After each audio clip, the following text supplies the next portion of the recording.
that will allow you to make choices that are not limited by an old, outdated model. Let's start by understanding what's going on in our working world today.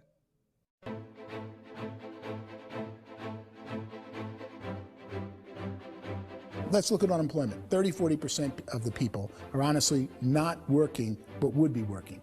What our government does is if you haven't found a job in 6 months, we don't call you unemployed. We pretend you dropped out of the labor force. I've often said that unemployment, particularly structural unemployment, that's unemployment due to technological changes, is the first sign of economic growth. Think of it, 10 people live on an island. They go out every day and fish. One day, new technology shows up. A missionary brings them a net. Now, using the net, one pilots the boat, one throws the net. 2 fishermen can do all the work 10 used to. That's a 500% increase in productivity, 2 doing the work of 10, in one day. You don't have to learn a lot to learn how to throw a net instead of throw a fishing line. The island's got a big problem, 80% unemployment. But the island still has all the wealth of the fish because the 2 people produce as much fish as 10 did. Now, of course, looking back in history, these changes used to take thousands of years. And during that time, we went into farming and transportation. Some of us became doctors and some teachers and lawyers, and we developed all these new professions and new manufacturing jobs. Today, these changes are occurring literally in one day when a new technological advance occurs, and we don't have the social structures to deal with it or to retrain the unemployed people. So one of the things that I think is interesting as I travel across the country and really travel around the world is the way that we work and the way we get paid for work is changing pretty dramatically. On a global basis, everything is being turned upside down because of the rapidly advancing technologies. They are eliminating many jobs, and we have been left with many people not prepared for the jobs that exist. A lot of demand in public companies was to squeeze out all the fat and to get just as much margin as we possibly could, and fat equals humans. So this idea of job security in information age is so obsolete, but it's still taught inside our school system, and that's where the problem starts. There's no financial education in the school system, and people are still trained to be employees to work for that paycheck. This is a chart on the middle class. What's happening in the middle class, those that went to school, their incomes have been coming down for years. And parents still say to their kids, go to school, get a job. Now what happens to all those middle class people who are dropping off the ends of the chart? Well, they become what's called working poor. And this is what happens to working poor. But they say poverty is ending. Well, poverty may be ending, but working poverty is going up. And this is food stamp usage.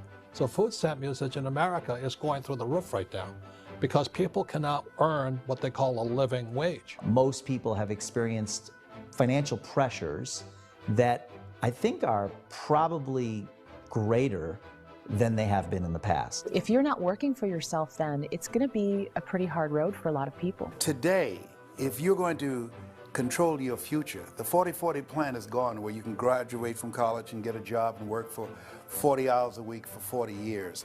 That day is gone. So some of these charts actually tell you what's going on. And this is a really interesting one, you know. People are going back to school because if I go back to school, I'll get a nice job. But this is what's happening to, it's called Sallie Mae, which is the student loan guys. Student loan is going through the roof. It's now over $1 trillion, and student loan debt is worse than credit card debt.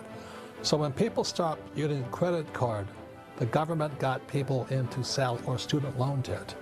And the problem with student loan debt is you can never be forgiven. See, with credit card debt, you can declare bankruptcy and all's forgiven. But student loan debt, you can declare bankruptcy, you still owe it. It's the worst of all debt. But this is the next picture. Look at this chart here. This is what's happening to wages of college graduates. It's going down. So you go to college, you rack up all this debt, but you earn less money. Now, that's not that intelligent. Average person who's been working a lifetime in America today is ending their lifetime at 65 with about $41,000 in assets. They earned just enough to survive. I think in the United States we have something like 17 trillion in debt. That's just the federal government debt. We got another 2 in municipal and in other, let's call it almost 20 trillion government. We've got 40 trillion in private debt. That comes up to close to 60 trillion. When you then add something we never had before, what you were talking about, when we look at the unfunded portion of Social Security and primarily Medicare, Medicaid, that at the most conservative estimates from outside firms, Kleiner Perkins, 67 trillion and growing. That's more than all our other debt. There's less conservative estimates that say it's 84 trillion or higher. I added up conservatively $127 trillion in total debt. Debt is a financial drug. When you take it to excess, it's like taking a drug. Yeah, it makes you feel better, it enhances your performance, but at a huge cost, eventually it kills you. And so that's what happens. We keep doing more and more debt, and you get less and less results, just like a drug, until the debt gets so high that it crushes the whole system. That's where we're at, 8.2 times GDP. You know who I feel sorry for? I feel sorry for the person who dreads going to work, who is sick to their stomach on Monday morning, who hates their alarm clock, who gets a little glimmer of hope on a Wednesday because it's hump day and says, thank God it's Friday. And they live for those 2 days a week where they get to be themselves and they don't have to be around people they don't like, and they don't have to play the political game in the office, and they don't have to live this half life. The person that works 50 weeks a year just to be able to have the 2 weeks for vacation. And you know what happens to most of them nowadays? They don't have a vacation. They have a staycation. They have time off of work, but they don't get to go where they want to go because they're overextended. They've got all this debt. They got all this situation. They hate their alarm clock. They can't sleep until they're done. They have to spend most of their life in traffic. I feel sorry for that group of people because there's a better way. They just don't know it. I see this really interesting attempt at rugged individuality in a 6x8 rectangle. And I feel like you're all the same, except for the little push pins of the pictures. There's different pictures. Yours is named Jenny and his is named Sujara, but it's the same people. And this is how they are, and they're just like the zombies, and there's no joy in there, there's no fun. There's always like the wacky woman who decorates her cubicle, and that's the most she can do there. You got to give her credits, right? The wacky cubicle woman. The basis for their life is worry. I'm worried, you know, maybe I'll get fired. I'm worried maybe my company will go out of business. I'm worried I can't keep spinning the plates on paying the bills. I'm worried about how do I send my kids to college. I'm worried, what if the transmission of my car breaks? That's, you know, 2 or 3, I can't fix it. People live in a sea of worry, and it eats at them. Those signs that people held up during the Depression didn't say looking for gainful employment in a cubicle. It said looking for work. Work is what we're looking for. Job is just a unit of measurement. Work is what we're going after. It's time to look in the mirror and say, it's not the economy, it's my economy. It's my little world of where I am. I need to improve. I'm not going to wait for the economy to come back, because frankly, the economy is doing great in this country. So I'm here on Wall Street, the financial center of the universe, the financial capital of the world. This is where most people's money goes to at least be held for a time, right?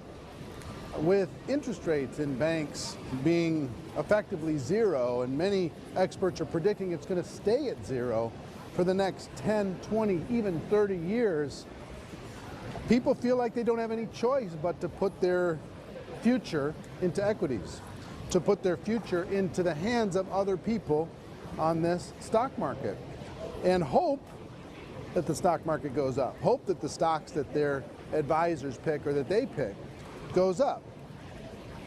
That's one way to go, I guess. It's my personal belief that if you put your future into the hands of yourself, in other words, you have earning power by yourself, I think you're a better investment than these guys. I think you controlling your future is a better option than handing over your retirement to these guys. The average household income in the United States is approximately $50,000 a year, what they call the middle class. To reach the top 25% of income earners, you'd need to earn at least $90,000 a year. To reach the top 10% would be a household income of $140,000, the top 5%, $190,000, and to be in the top 1%, you'd need a combined household income of at least $380,000 a year. So here's the question. What do you think would give you the best chance to move up and get to the top 10%, the top 5%, the top 1% or beyond? In my opinion, and in the opinion of many, many experts, the answer is to become an entrepreneur, to become your own boss. I think you have to be a business owner. I can't, the only time I ever say to someone it'd be great to be an employee is when they've already told me they've surrendered. I only tell people who are wounded spiritually that they should be an employee. And it's that feeling that you get when you pick up the backpack off the little Cub Scout and say, "Don't worry, little guy, we'll get you back to the camp." You know, it is in no way a kindness when I tell someone they'd be a great employee. The other status symbol really increasingly is lifestyle. And people can own their own business, maybe even work out of their house. That, I tell you, people admire that, like, gosh, I wish I could do that. The spirit of the entrepreneur is to be a risk taker and to be resourceful and unstoppable and to have a vision of yourself beyond where you are and not willing to settle for life as it is. You think about the great entrepreneurs, they're visionary, they have heart, they're willing to do today what others won't so they can do tomorrow what others can't. Personally, I don't think of the new economy, the old economy. I create my own economy. The entrepreneur's in control. I decide what the economy is going to be like. In the world of entrepreneurship, there are no limits. You can make as much as you want, depending on how much you want to work and how smart you are and how great a team you put together. There's no more lifetime rewarding business than being an entrepreneur. Why in America, where anyone could be anything, would people want to give up their freedom and become effectively a modern-day slave, told shut up and be here every morning at 7:30, leave at 5:30, and do what I tell you? If people decide to become an entrepreneur and work for themselves, they have some traditional options, but they're riskier than you might think. Any kind of a retail business, retail build-outs, is extremely expensive. Even just these small little yogurt stores where they're putting little yogurt machines and you get all the different flavors, you're spending $200,000, $300,000, $400,000 to open a yogurt shop. I would love to buy a Dunkin' Donuts, but it's $500,000 or so to start. I don't quite have that just-in-case money. Risking lose it all, and most guys do 2 or 3 times, and even big guys like Branson, because I'm such a fan of his, half his companies don't work. If you make $1 million, your problems are going to go. If you make $1 billion, your problems are really going to go. Just the opposite. You and I know when you're making $1 million, you get $1 million responsibilities. You make $1 billion, you got 1,000 times $1 million responsibilities. And most people say, I'd love to be my own boss. 70% of Americans would love to be their own boss, according to recent polls. But they don't know how to get there. Because what are you going to do? One, you could buy an existing business. If somebody's selling an existing business, you have to ask why. Usually because it's probably hard. It's probably not making as much money as they hope. 2, they could buy a franchise. A little less risk, proven system, but it's expensive to be able to do that. 3, they could start something from scratch. And that's where a lot of people feel like, I don't have the chops to do it. I don't have the money. I don't have the product idea. I don't have the expertise. I don't have whatever it's going to take to be able to get there, and I can't risk my family to do it. So 4th, they could become an investor. A lot of people in this town invest to try and figure out a way, but you got to be pretty smart with that game too, right? Venture capitalists, who are the very best and most sophisticated in investing in new breakthrough businesses, make it on 1 out of 11. That means 10 out of 11 are mediocre or fail. Most of them fail. That's the risk there. An angel investor is lucky to get 1 out of 15 or 20. A business is a team sport. Like, I have to have accountants, I have to have engineers, I have to have system designers, I have to have sales, marketing, I have to have accounting, I have to have mission statements, I have to have legal and all that. The average Joe Schmo, even me, I go out there, I don't have the skills to put a business together. I think the bottom line for the 4 traditional options is they take money, sometimes a lot of it. They take expertise, and they take time. All of that adds up to just too much risk for most people. I bought a business from somebody else, and it was a lot of work. And you start wondering, what did I just buy? Because I guess ultimately I own your email list, and I just overpaid for it. People that start their own business, they spend a lot of money, they spend a lot of time, a lot of effort to get things started. And the more you invest on the upfront, the harder you typically work at it. I can tell you what the success rate is of a restaurant. What is it? They're crazy enough. About 90% of them fail. About 90%. In how quickly?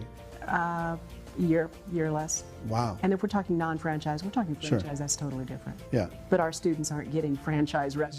You gotta invest the big money. Exactly. And with someone like McDonald's, you've had to work with the company for a long period of time, really know the To even have a chance at investing $1 You million. have a chance, and it's a slim chance. What if there was a way that you had all the proven aspects, the comfort aspects, and you could still control your own life?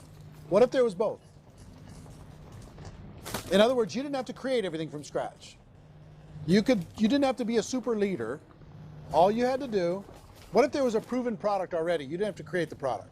And there's a proven system already, proven training already. Everything except an employer. That was the only thing that you didn't have. Do you think more people would be open to working for themselves in that environment?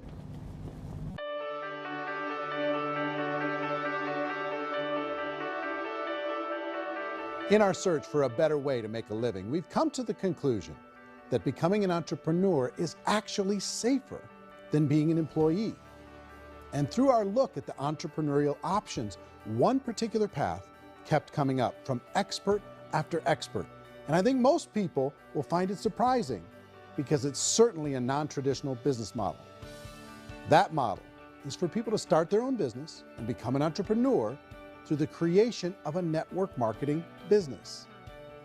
Some people call it direct selling because the product is being sold directly from the manufacturer to the end consumer, cutting out the middlemen. Other people call it multi-level marketing, or MLM, because there are multiple levels of commissions paid. The most common term today is network marketing, because network marketing best describes using a large group of independent distributors, independent entrepreneurs, to move a product or service more efficiently.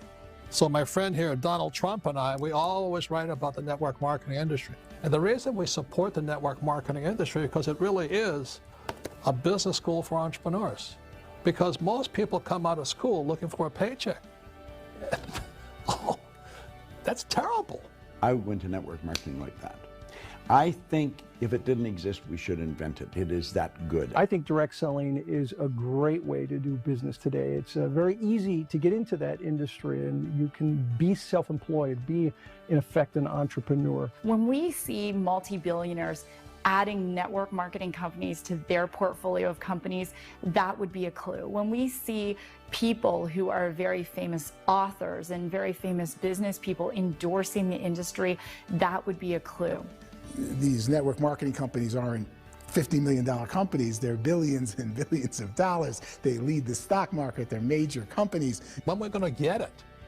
You know, and you're going to school to work for a paycheck, but if you want to be rich, be an entrepreneur, and network marketing gives you the spirit to be an entrepreneur. A traditional company will spend up to 50% of their total revenue on marketing. Network marketing companies use a different approach. Instead of having all that extensive marketing expense, they utilize a network of independent distributors to do the marketing for them. Now, why do they do this? First, because word-of-mouth advertising is so much more effective today than traditional media advertising. Second, some products need to be explained or demonstrated, and an independent salesperson can do that more effectively than an ad campaign. Third, it's completely efficient. The company only pays for the marketing of their product if a sale happens and not before. Imagine if Amazon allowed you to become an independent distributor and paid out 40% of its revenue to that distributor group. All you had to do as a distributor was recommend a product, and if a person bought it on Amazon, Amazon would take care of all the logistics, and you'd get paid for bringing the customer. Now imagine you got paid for every purchase that customer made for the rest of their lives. Well, Amazon doesn't offer this option, but network marketing companies do. 85% of all buying decisions in our society are made as a result of word of mouth or reputation. We're recommending things to each other all the time. You know, who's your dentist? Who's your doctor? Who's your lawyer? What detergent, are you using? What legal system are you using? What product are you using? We're talking to each other about the things that we love anyway. When you go into a big box retailer, you're lucky if the clerk looks you in the eye, much less gives you any detailed or accurate information about what you're purchasing. So of course, this personal information, this education coming from a friend, a neighbor, a relative, or even a stranger, but one who has experience with the product is extraordinarily valuable. As a matter of fact, network marketing can educate consumers probably better than any other form of marketing. It certainly can do better than advertising, because advertising usually has a certain hype to it, and you can only get limited information. So, you know, network marketing trumps advertising. If you were a typical sales company and you wanted to sell $1 million a month worth of product, you might go find 100 superstar salespeople. The quota would be $10,000 a month. So network marketing as a distribution system just flips the numbers. So we use 10,000 happy, raving fans of a particular product, and we don't concern ourselves so much with how much product each one of them individually sells. If they sell just $100 or $200 a month, and there's 10,000 of them, you're selling $1 million to $2 million a month worth of product. And that's the best way I can explain how network marketing works. This is the marketing arm of the company. There's not money being wasted on bricks and mortar. There's not money being wasted on inventory that's sitting stagnant somewhere. There's not employees standing around that don't have customers. These are people that are going to connect with customers. These companies allow people to become independent distributors for extremely low cost and with no minimum time or sales quota. Essentially, they own their own business and can provide as much or as little sales as they choose. In other words, the distributor gets all the benefits of traditional business ownership without the risk. The advantage of network marketing is the ease of entry, the low risk, and the low startup cost, because almost everything else has very high risk. You can get in for a minimal investment. You're buying into a system that's already been proven, products or services that have been proven to work. The keys to network marketing is providing an opportunity for the masses to get involved, providing an opportunity for the average person who doesn't have the resources to start their own business. All of this so far is fairly straightforward, but network marketing offers another benefit, and it's this benefit that makes it so interesting for entrepreneurs. Network marketing allows a distributor to build their own network of other distributors and then compensates them on the sales created by that entire group. Direct selling is, at its base, very simple. It's the sale of a product or service to an individual on a face-to-face, one-on-one basis, just the way we're talking right now. But there's an important element as well, and that's the offering in conjunction with that sale of product, the offering of an opportunity for someone to make something of themselves. No matter what your social status is, no matter what language that you speak, I mean, look how many unbelievable people are becoming successful that speak every kind of language out there. What an awesome gift to give the world. Instead of having to work your way up in a system and prove that you could be a sales manager, they just decided everybody can be a sales manager. Everybody gets to build a sales team from day one. And so what that brought into the system of growth as a direct selling company is the concept of compounding or geometric progression. Because now you can actually grow a sales force very quickly because everybody is enrolling people in their own sales force. People who are like, oh, this is weird, I'm building a sales team, or what do you think you do at a regular company? How do you think a regular company works? Network marketing is the only industry that doesn't say your past determines your future. It looks at your past and says, okay, now what can we train you to do so you can have a great future? Every other employer out there wants to exploit you for what you already know, not teach you something new. Network marketing has the potential to save the United States and the world, because it's going to teach people not to be employees, but to be entrepreneurs.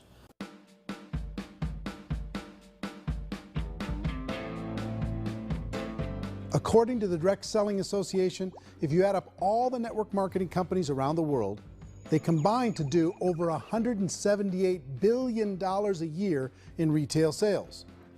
To give you an idea of how big that really is, the NFL, the National Football League, does approximately $9 billion a year. The music industry does a little more than $16 billion a year, and the movie industry does about $80 billion a year.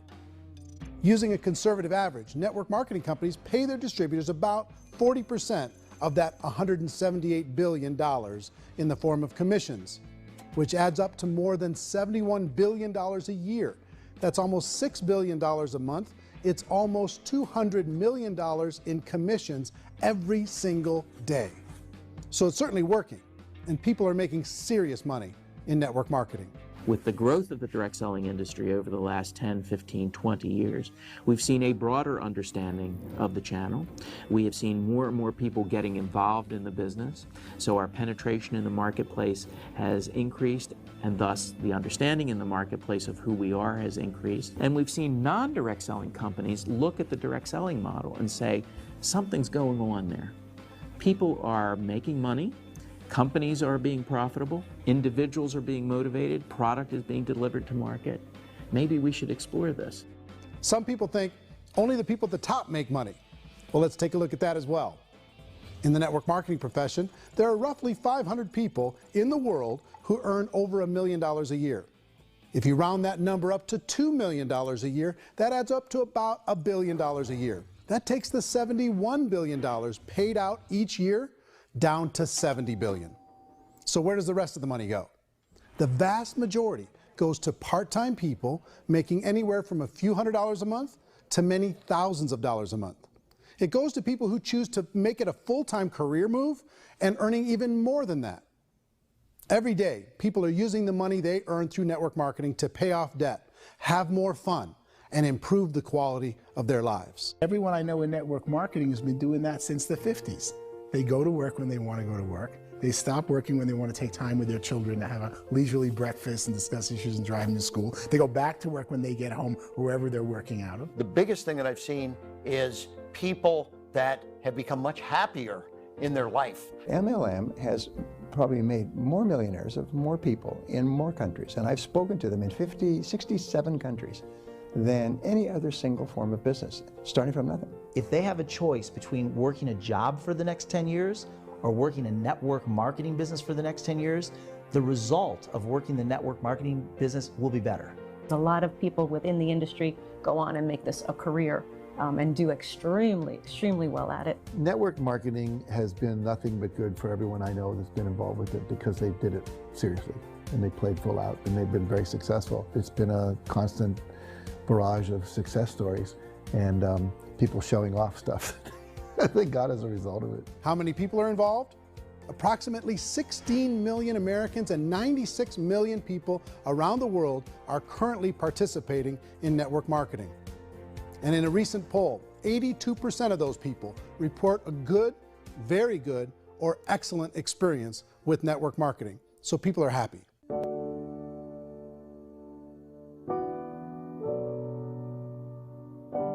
So I've taken a look at the network marketing profession and really tried to understand why so many people are confused as to the validity of this as a business. One is this pyramid shape. People get really messed up with this pyramid. Oh, it's one of those pyramid things. So I just think there are a lot of haters out there who really don't understand the industry and say, oh, it's a get-rich-quick scheme. It's a pyramid. Well, corporate America is a pyramid scheme. You know what I mean? It goes like this. You have thousands of MBAs, let's say working for Ford or General Motors or Coca-Cola. If all these MBAs are all trying to get to here, that's a pyramid. Only one guy's going to make it. Every 10 years, one's going to make it. Whereas you look at network marketing, it's like this. So you're here, and your job is to develop other CEOs coming up behind you. So it's an inverse pyramid. In network marketing, it's a very simple concept. If you sell product, you get paid. It is paid based on production. There is no first mover's advantage. There is no investment component where the more somebody spends, the more they're entitled to make. So the two are polar opposites of each other. It doesn't matter what shape the company is or the compensation plan is shaped, whether it's a circle or a pyramid or a triangle or a trapezoid, it doesn't matter. If compensation is coming primarily from recruitment, then you've got a problem. On the other hand, if an operation is basing their compensation to participants on the basis of sales, even when those sales are generated by people you've recruited, well, then you're a perfectly legitimate enterprise. That's the legal test, it's the practical test. Another issue that's been true in the past that is no longer true now is people used to be in network marketing loaded up with products that they couldn't sell and they ended up a loser. They ended up with a bunch of product in their garage, they ended up with a bunch of products sitting in their kitchen shelves or whatever, and they thought they could sell it, and then they weren't willing to or able to sell it, and they ended up with a bunch of stuff, and they were bitter about it. There was this thing called front loading where you had to buy, like, well, if you bought $25,000 worth of product, you got better commissions and all this. Today, it's almost all done by computer. It's direct mail, comes from a warehouse somewhere else. You don't have to have all this inventory. You don't have to stock up. It's a paperless world now. You know, most of it's done online. You have a back office. It really works. And I mean, the technology has changed everything. Third issue is people start talking about 99% of people in network marketing don't make any money. Well, we've talked about that over the course of this journey together. Almost $200 million a day is being paid out to network marketing distributors around the world. The naysayers, the people who say that it doesn't work, are usually the ones who just don't know how to make it work for themselves. And so they're giving you an opinion, and I tell people, don't confuse people's opinions with expertise, because opinions are free. And don't confuse sincerity with the truth, because people can be sincerely wrong. But here's the reality inside of network marketing. The vast majority of people that get involved in network marketing just become customers, and they get involved to be able to purchase product at a lower price.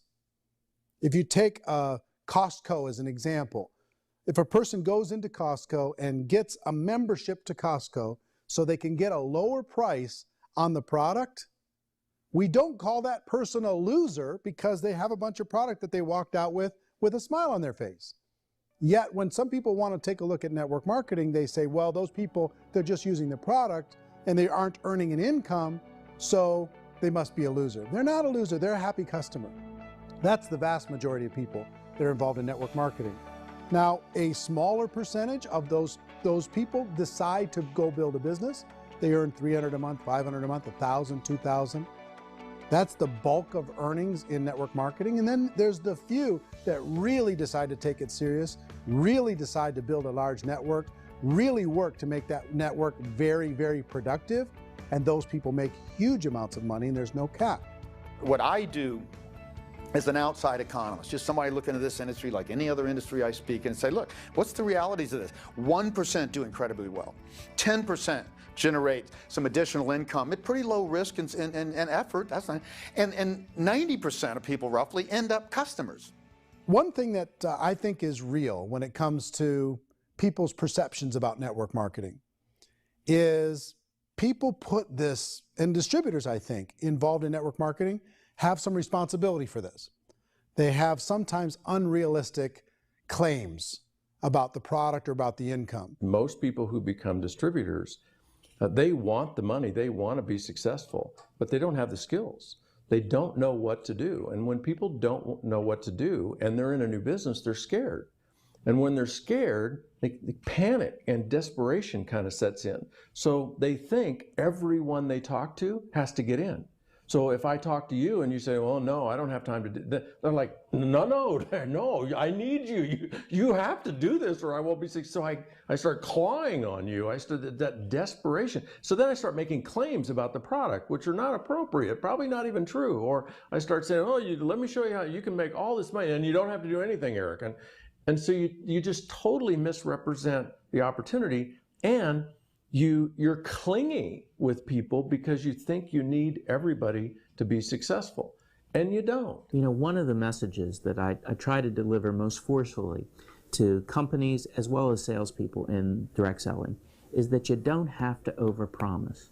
The reality is in network marketing, there's a lot of hard work involved. There's a lot of effort. You're going to have to develop yourself. It's a business like anything else.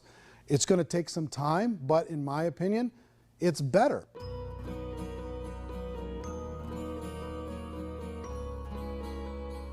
It's light years better for people starting today than it was even 5 years ago. I think it's more widely accepted now, and people understand it is a business. It is being an entrepreneur. It is being a business owner. Our belief system is based upon our evaluation of something, and frequently if we reevaluate a situation, our belief about that situation will change. The industry has changed and it's grown up. It's totally transformed. You've got young people today that have grown up with social media, and they understand networks. They understand how people are connected through technology, and they understand how money flows through those networks. So when they see network marketing, they don't see it the way their parents saw it. And we've all learned, the larger industry that you represent, has all learned from those mistakes and flaws and errors that have happened early on. Early algorithms didn't work the right way. That's all fixed. It's like when they design a computer program, they design the program, then they run it, and then they go back through and they debug it. The MLM industry has been debugged. This is the day of being virtual, being able to run a business from your mobile phone. I mean, it's incredible. Companies are getting smarter. They're implementing more consumer protections. They're implementing more compliance training. They're doing more with respect to product research. If you do get involved and you make purchases of inventory, even on a voluntary basis, if you decide that this business is not for you, you can leave and have that inventory repurchased by the company. There's no other business that offers that kind of protection on a voluntary, self-regulatory basis.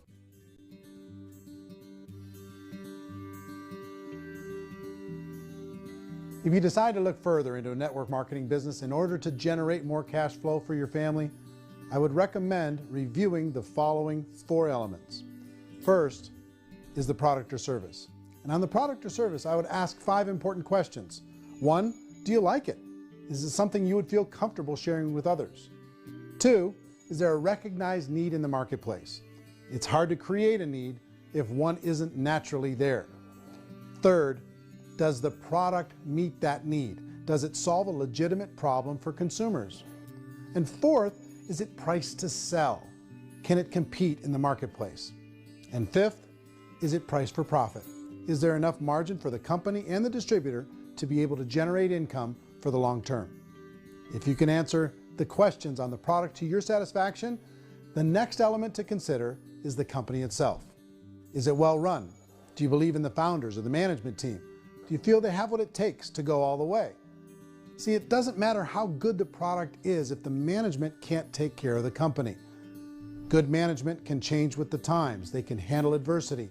They can make good decisions. Make sure you choose a company that can serve you for a long time. The 3rd element to consider is the compensation plan. And with that, there are 3 important things to look at. First, a brand new person needs to be able to generate some money fairly quickly. It may be an obvious reason, but you can probably imagine the ripple effect of a distributor getting involved and having even a small victory fast. That can only help with the overall success of the organization. Second, a person should be able to develop a moderate part-time income in a reasonable period of time. As they develop their network and as their sales grow, they should be able to enjoy more benefits. And third, for the people who are really serious, for those who decide to really go pro in the network marketing profession, there should be the possibility to make a serious full-time income if they work hard and are committed to developing their skills. If you're comfortable with the product, the company, and the compensation plan, the last thing you should look at is the support that will be made available to you. Does the company have a website? Does it have a solid online reporting tool? Do they have comprehensive training available? Do they host events to help you build your business?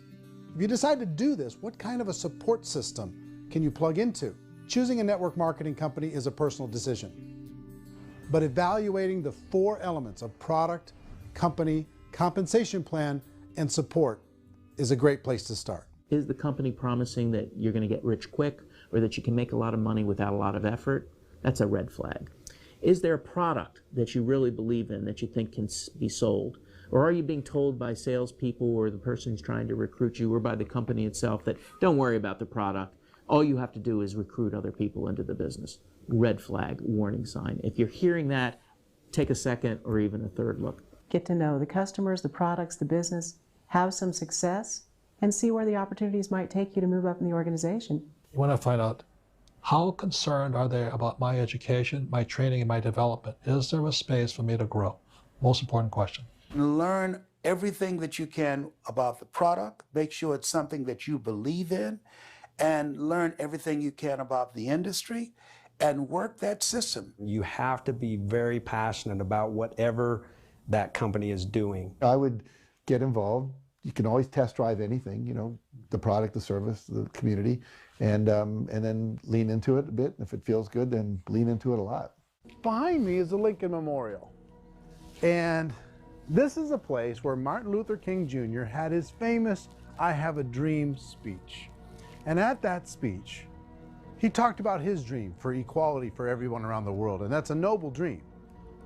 But I think more people need to remember what it was like when they were kids and the dream was still alive in them, before it got beaten out of them by reality, by this paycheck, by these responsibilities, and by having to live for this job to pay the bills. I think people need to remember that, go back to that. Once they know that there's a better way, I think their future is going to be much brighter. They can live a better life.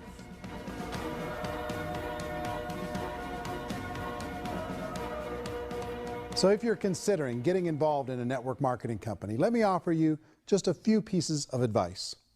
First, network marketing isn't perfect. It's emotional, it's challenging. Like any entrepreneurial venture, it can have its up days and its down days.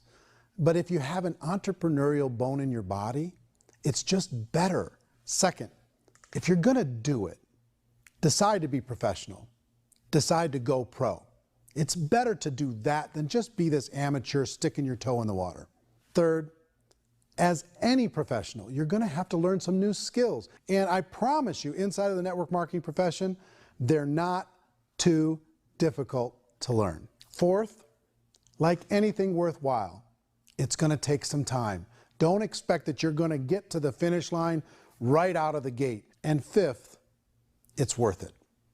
It's worth it to be able to take charge of your life again. It's worth it to be able to control your own financial situation.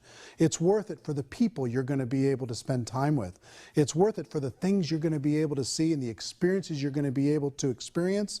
It's worth it for the causes you're going to be able to contribute to, the lives you're going to be able to touch, the customers you're going to be able to help, the friendships you're going to be able to develop. I promise you, it's worth it.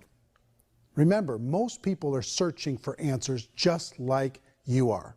But I do have to tell you the catch to network marketing. If there is a catch, if you want to understand this from an emotional point of view, people say, well, it sounds too good to be true.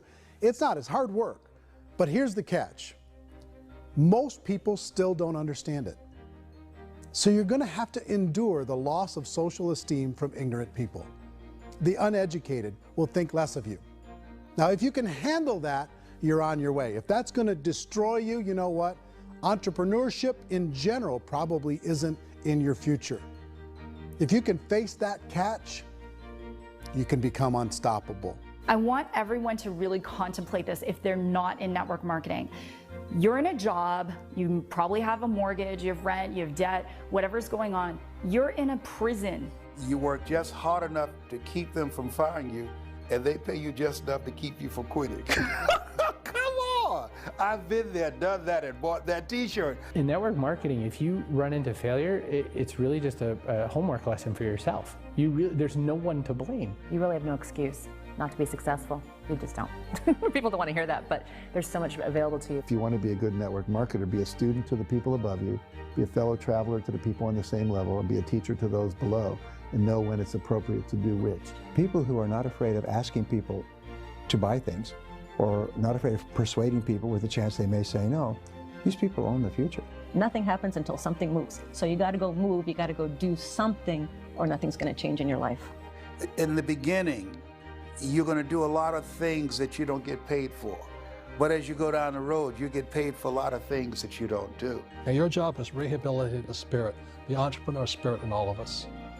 You get it back. You either give it a strong yes or a strong no, but no wishy-washy, dilly-dally stuff in the middle. There's dreams and there are nightmares, but I believe that the biggest nightmare of all is when you don't pursue your dream. You're going to see some monumental growth in this profession. It's an exciting, exciting time to be involved with the network marketing profession. The next 10 years, I see just exponential growth. When that tipping point comes, it's not a matter of asking somebody, have you ever heard about network marketing? You're really asking them, which company are you building your wealth in? We are here to fix the world, to improve relationships with other people, to improve other lives. And the real reward comes as an entrepreneur at any level from teaching somebody something and watching them soar. There is no greater reward.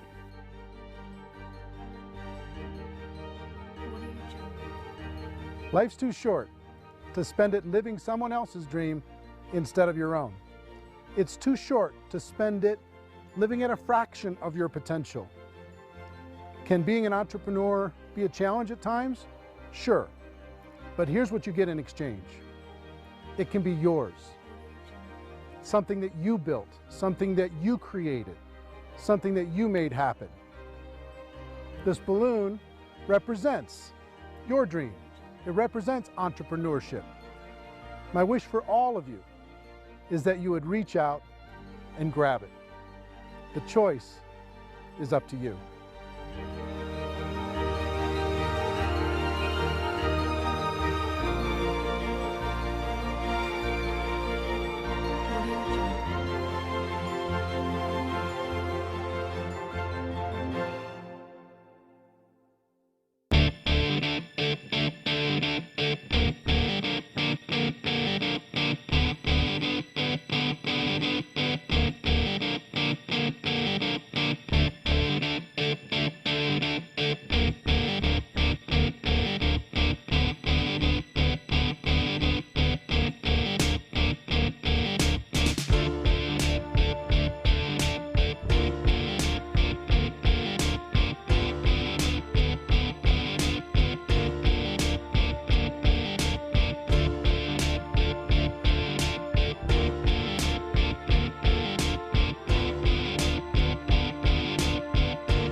Mentioned the word scam.